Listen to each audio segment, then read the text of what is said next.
Hello అందరికీ good morning. ఈరోజైతే టిఫిన్కి పెసరట్లు వేద్దాం అనుకుంటున్నానండి. ముందుగా పప్పు క్లీన్ చేసేసి దాన్ని మిక్సీలో అయితే వేసేస్తున్నాను. అవును, మీరు టిఫిన్ ఇంట్లో చేసుకుంటారా లేకపోతే బయట నుంచి తెచ్చుకుంటారా కామెంట్ చేయండి. నేను ఇంట్లోనే చేసుకుంటాను. చెప్పాను కదా ఆల్రెడీ మాది పెద్ద ఫ్యామిలీ అని. బయట నుంచి తెచ్చినా మాకు సరిపోవు, కాబట్టి నేను ఏ టిఫిన్ ఇంట్లోనే చేసుకుంటాను. అండ్ ఏ టిఫిన్ తీసుకున్నా కామెంట్ చేయండి.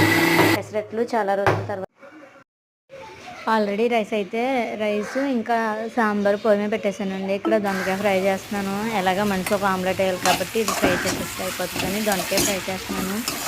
అవును, మీరు మార్నింగ్ అసలు ఏం చేస్తారు? అంటే క్యారేజ్లో లేకపోతే ఈ ఆఫ్టర్నూన్ వండుకుంటారనేది కూడా నాకు చెప్పండి. ఇక్కడ పెసరట్లు కూడా వేసేస్తున్నాను అందరికీ. ఎందుకంటే ఒకరికొకరికి వేస్తాను కానీ అప్పుడు కావదు, ముందు ఒకరికి వేసి ఇచ్చేస్తున్నాను. ఇవి నా పెసరట్లు. లాస్ట్ పిండి ఎంతే మిగిలింది, అందుకే చిన్న చిన్న పెసరట్లు వేసుకుంటున్నాను. అంతే. Video bye bye.